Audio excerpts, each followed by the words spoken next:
Doctor ना master बनब जाइब कारगिल पे, अरे नायक ना विधायक बनब जाइब कारगिल पे।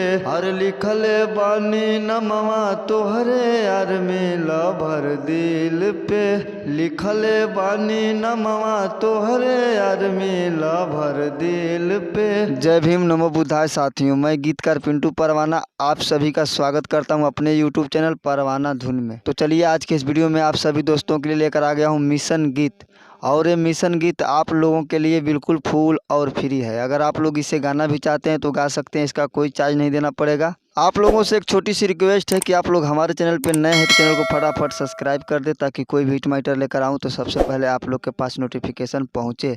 अगर आप लोग मुझसे पर्सनली सॉन्ग लिखवाना चाहते हैं तो मेरा मोबाइल नंबर डिस्क्रिप्शन में दिया गया है, वहाँ से लेकर आप मुझसे कॉन्टेक्ट कर सकते हैं।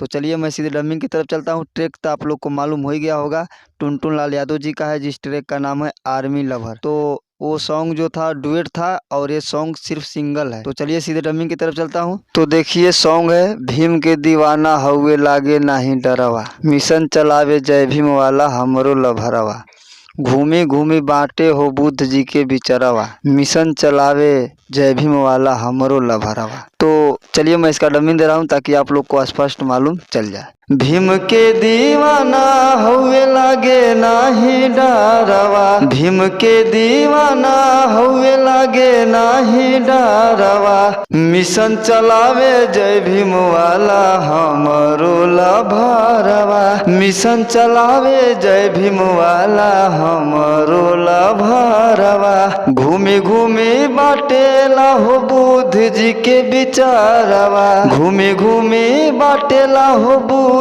जी के बिचारवा, मिशन चलावे जय भीम वाला हमरो लभरवा, मिशन चलावे जय भीम वाला हमरो लभरवा। दोस्तों ये मुखड़ा था, और मुखड़ा आप लोग को अच्छा लगे तो वीडियो को लाइक जरूर करें।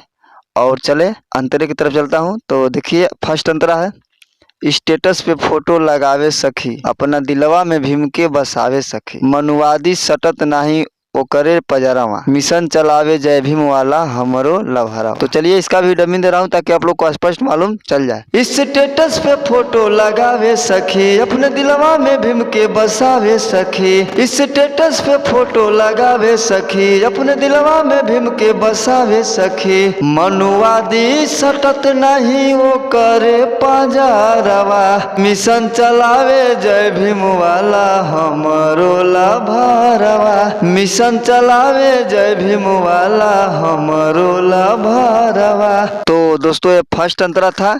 आइए मैं दूसरे अंतरा की तरफ चलता हूँ। तो देखिए दूसरा अंतरा है, नीला गमछी कमरिया में बांधी के हो, उत चले लसीनवा तानी के हो, देला जुड़ाई परवाना मोरजियरवा, मिशन चलावे जय भीम वाला हमरो लभरवा, नीला गमछी कमरिया में बांधी के हो, उत चले लसीनवा तानी के हो, नीला गमछी कमरिया में बांधी के हो, उत चले लसीनवा तानी के हो, देला जुड़ाई परवाना मोरजियरवा, मिशन चलावे जय भीम वाला हमरो लभरवा, मिशन चलावे जय भीम वाला हमरो लभरवा।